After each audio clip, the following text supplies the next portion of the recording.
कि आईने पाकिस्तान में कैसे कैसे और क्या क्या फंडामेंटल राइट्स आम शहरियों के लिए डिफ़ाइन किए गए हैं। बिस्मिल्लाहिर्रहमानिर्रहीम। ज़ुबैर साहब, आईने पाकिस्तान, कॉन्स्टिट्यूशन ऑफ पाकिस्तान 1973, उसके इंट्रोडक्टरी के बाद जो पहला चैप्टर है वो है ही फंडामेंटल राइट्स का है। जैसे आर्टिकल 8 टू आर्टिकल 28 आपके फंडामेंटल राइट्स को डील करता है जी। उसमें आपके जो बेसिक राइट्स हैं, जिनको आप ह्यूमन राइट्स भी कह सकते हैं, लेकिन जो वर्ड वहाँ पे यूज़ है वो फंडामेंटल राइट्स का मौजूद है। तो बेसिक जो फंडामेंटल राइट्स हैं वो तमाम वहाँ पे एक डिटेल के साथ एक समराइज तरीके से वहाँ बयान कर दिए गए हैं। सही। जिनमें आपका राइट ऑफ स्पीच आ जाता है, राइट ऑफ आपका फ्रीडम जो है मूवमेंट आ जाती है। इस तरह डिफरेंट राइट्स हैं वहाँ पे जो तमाम जो है वो बयान कर दिए गए हैं। ठीक। जिनमें राइट ऑफ प्रॉपर्टी भी है, अगेंस्ट स्लेवरी भी है, अगेंस्ट फोर्स लेबर भी है। ये तमाम चीज़ें वहाँ पे समराइज तरीके से बयान कर दी गई हैं। ठीक।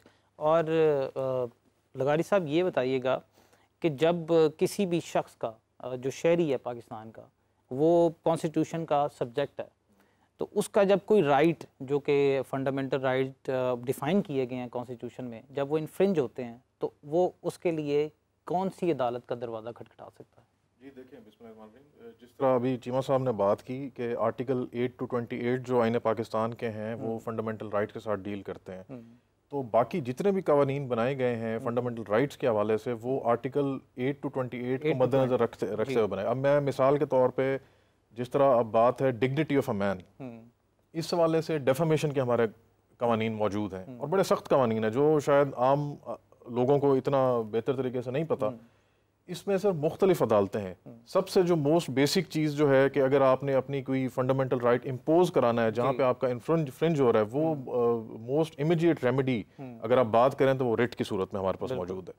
इसके अलावा जिस तरह भी आर्टिकल 8 टू 28 की मैंने बात की आईने पाकिस्तान के हवाले से, जिस तरह अभी चीमा साहब ने भी जिक्र किया कि स्लेवरी के खिलाफ भी कवानीन मौजूद हैं, inviolability of dignity of a man के हवाले से मैंने बात की, कानून डेफामेशन के कवानीन मौजूद हैं। इसके साथ जो है आपके जो है प्रोटेक्शन अगेंस्ट जो है रेट्रोस्पेक्टिव पनिशमेंट जो वो भी मौजूद है। तो इसके लिए सर मुख्तलिफ अदालतें हैं पूरे मुल्क में। जिस किस्म का आपका राइट है, जिस किस्म का राइट है उसके आगे फिर पर्टिकुलर वो लॉ है और पर्टिकुलर अदालत है जिस पे जो आपका राइट प्रोटेक्ट करती है। अब यहाँ पर हम अपने नाजरीन को ये भी बताते चलें कि जो कॉन्स्टिट्यूशन ऑफ पाकिस्तान का आर्टिकल 8 है, जहाँ से ये राइट्स शुरू होते हैं, वो पहला आर्टिकल ही ये कहता है कि जो आगे राइट्स बताए गए हैं अगर उनके बरखिलाफ कोई कानून पाकिस्तान में बनेगा तो वो नल एंड वाइड होगा, वो कानून बिल्कुल ख़त्म कर दिया जाएगा। ऐसा ही है, बिल्कुल ऐसे ही। तो जब हम बात करते हैं फोर्स लेबर की, जी, तो हम देखते हैं कि मतलब पाकिस्तान में बच्चों से जो है वो लेबर करवाई जाती है, मुलाजमत करवाई जाती है, माँ बाप बच्चों को छोड़ जाते हैं घरों में या किसी दुकानों में। तो इस लिहाज से आइन पाकिस्तान क्या कहता है? देखिए, जिस तरह इसका जो आर्टिकल 12 है गालिबन जो इसके साथ डील करता है स्लेवरी और फोर्स लेबर के हवाले से, देखिए वो ये कहता है कि कोई भी 14 साल से कम उम्र बच्चा, चाहे उसको उसके वालिदैन आपके पास लेके आए और आप उससे कोई ऐसा काम कराते हैं जो हैजर्डियस है, जो उसके लिए खतरा है, मिसाल के तौर पर जी वो फैक्ट्री में काम करता है, उसका कोई हाथ डैमेज हो सकता है, उसकी सेहत पर असर पड़ सकता है, तो ये सारे इस तरह के काम 14 साल से कम उम्र बच्चों से जो कराए जाते हैं वो सारे इलीगल। ठीक। जो लोग ये काम करा रहे हैं वो एक गैर कानूनी काम कर रहे हैं। ठीक। इस पे ये अब हमारा अलमिया कह लें या एक अनफॉर्चुनेट बात कह लें कि लोगों को अपने हकूक नहीं पता, जिसकी वजह से जो है उस स्लेवरी की भेंट चढ़ जाते हैं इतने सारे बच्चे। तो इस पे सर देखें 14 साल से कम उम्र बच्चे से कोई भी काम करा रहा है, चाहे वो आपका हाउस हेल्प ही क्यों ना हो, वो एक गैर कानूनी काम हो रहा है। लेकिन ये किस हद तक मतलब ये आइन में कानून भी मौजूद है और प्रोटेक्ट भी कर रहा है आपको कॉन्स्टिट्यूशन ऑफ पाकिस्तान, लेकिन किस हद तक इस पर इम्प्लीमेंटेशन पाकिस्तान में देखें सर, इम्प्लीमेंटेशन के हवाले से जहाँ तक अगर हम बात करें तो ये नहीं मैं कह सकता कि इम्प्लीमेंटेशन नहीं है।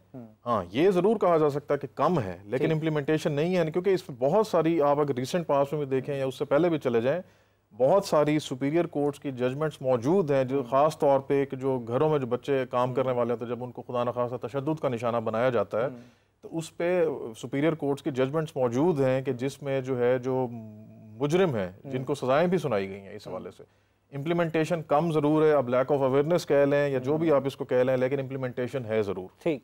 अला इमरान साहब, आप बताइएगा कि जब हम देखते हैं इस स्पेसिफिक राइट के ऊपर बात करते हुए हम बात करते हैं, जब हम देखते हैं कि भट्टों पे अक्सर हमने देखा है कि वहाँ पर फोर्स लेबर का बहुत ज़्यादा कंसेप्ट है, और हम अदालतों में देखते हैं कि इस हवाले से बहुत सारी लिटिगेशंस जो हैं वो रोज़ सुबह हम हाई कोर्ट्स में स्पेशली देखते हैं।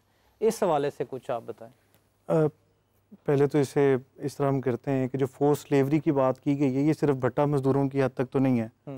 हमारे यहाँ पे वैग्रेंसी भी बहुत ज़्यादा है। आपको हर चौक पे, चौराहे पे, यू टर्न पे, किसी इशारे पे भीख मांगते हुए लोग मिलेंगे। कानून भी मौजूद है, वो कहता है वैग्रेंसी ऑर्डिनेंस है, वो ये कहता है कि जी आप उनको उठाएगी पुलिस या सोशल जो महकमा है वेलफेयर डिपार्टमेंट वो लेके जाएगा, उनके वैग्रेंसी हाउसेस बनाए हुए हैं, उधर उनको ट्रीट किया जाएगा, उनको चीज़ें दी जाएंगी।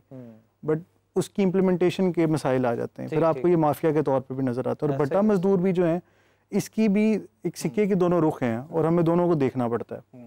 हमारे यहाँ पे क्या होता है, जो प्रैक्टिस में अमूमन रोज़ दालतें भरी होती हैं कि कोई फैमिली होती है बहुत ही जो है वो हमारी सोसाइटी में जो फाइनेंशियली केपेबल नहीं होती, जो मज़दूर होते हैं, और कईयों के तो मज़दूरों से भी नीचे के हालात होते हैं, वो कोई बड़ी रकम ले लेते हैं किसी मकसद के लिए। वो हो सकता है कि रकम ले लें किसी के इलाज के लिए, हो सकता है वो रकम ले लें किसी जुए में पैसे आ रहे हो सकते हैं, ठीक है, वो उस इल को, उस ईवल को ख़त्म करने के लिए भी या उस मकसद के लिए भी पैसे ले लेते हैं। और फिर किसी भट्टा मजदूर के पास जाते हैं, उससे पैसे लेके कहते हैं हम इतना अरसा तुम्हारे पास काम करेंगे। फिर वो वहाँ से निकलने के लिए क्या करते हैं कि वो कहते हैं किसी वकील को या किसी बंदे को, यार तुम एक काम करो, तुम हमारे लिए जो है ना वो अदालत जाओ और अदालत से हेबियस की पिटीशन फाइल कर दो। अब वो दो जगहों पे होती है। पहले कानूनी तौर पे इसे देख लेते हैं, एक जो वो सेशन जज के पास भी हेबियस की जो है वो है पावर, और at the same time high court के पास भी है। ये एक नुक्ता ऐसा है जो मैं आम लोगों के लिए भी, लॉ स्टूडेंट्स के लिए भी और वकला हज़रात के लिए भी मैं चाहता हूँ कि मैं थोड़ा सा उसको यानी विविडली यहाँ पे मैं बता दूँ। उसमें ये है कि जो आपको अगर पता है ना कि किसी शहर में, किसी डिस्ट्रिक्ट के अंदर कहाँ पे बंदा मौजूद है, ये डिस्ट्रिक्ट के अंदर ही रहेगा, तो आप सेशन कोर्ट में जा सकते हैं, सेशन जज के पास जा सकते हैं और आप वहाँ पे हेबियस की पिटीशन कर सकते हैं। और उसमें जो रेमेडी है वो सिर्फ हेबियस की हद तक ही रहेगी। हेबियस का मतलब है कि टू प्रोड्यूस अ बॉडी, आपने उस बंदे को सिर्फ रिकवर करना है, सिर्फ इतनी पावर है, इसके अलावा पावर नहीं है। इसके अलावा कॉन्स्टिट्यूशनल जुरिस्डिक्शन होती है 199 में जो है वो हाई कोर्ट की, वो कोई भी हो सकती है, वो लाहौर हाई कोर्ट हो सकती है, पेशावर हो सकती है, वो जो है वो सिंध की हो सकती है, वो बलूचिस्तान की हो सकती है, उसका कोई भी बेंच हो सकता है। तो ये मतलब या मकसद नहीं है कि हम कहेंगे जी सिर्फ किसी ख़ास कोर्ट में ही होगा, किसी बेंच में भी हो सकता है। और उस हाई कोर्ट की जो जुरिस्डिक्शन है वो पूरे सूबे की हद तक होती है, और उसमें जो हेबियस है वो हमें आइन प्रोवाइड करता है। अब उसके अंदर 2 से 3 फायदे हैं। कॉन्स्टिट्यूशनल जुरिस्डिक्शन में सिर्फ टू प्रोड्यूस अ बॉडी जो है वो रेमेडी नहीं है हमारे पास। हमारे पास रिट में जो है ना वो और ज़्यादा रेमेडीज भी अवेलेबल हैं। उसमें कोवरेंटो भी हो सकती है कि मिसाल के तौर पे किसी ऑफिसर ने पकड़ा एक बंदे को, उसने उसको जेल में भी डाला, बट जब हमने कानून देखा तो हमें पता चला कि वो बंदा वहाँ पे या पावर एक्सरसाइज नहीं कर सकता था, या वो उस जगह पे बनता ही नहीं था, उसकी अपॉइंटमेंट नहीं हो सकती थी, कोई भी वजह हो सकती है। मगर यहाँ पे हमें जो, अगर हम चले जाते सेशन कोर्ट में, तो वो रेमेडी हमें नहीं मिलनी थी। एट मैक्सिमम यही होनी थी कि जी वो उठाया, बंदा रिकवर कर दिया, और अगर पता चल जाए कि इलीगल था तो बड़ी कार्रवाई स्टार्ट हो गई। But at the same time high court में हमारे पास रेमेडी की ऑप्शन बहुत ज़्यादा बढ़ जाती है। सही। इसमें मैं एक छोटी सी बात अगर इजाज़त हो ऐड कर दूं कि जो जुरिस्डिक्शन का जो मैटर है वो इंतहाई असास है। अगर तो सेम डिस्ट्रिक्ट के अंदर वाक़या वकूअ पज़ीर हुआ, यानी एक जगह से बंदे को उठाया, उसी डिस्ट्रिक्ट के अंदर किसी दूसरी जगह पे कन्फाइन कर लिया, सही, तो आपके पास जो रेमेडी है वो फर्स्ट इंस्टांस में वो डिस्ट्रिक्ट जज है, ठीक, सेशंस कोर्ट है।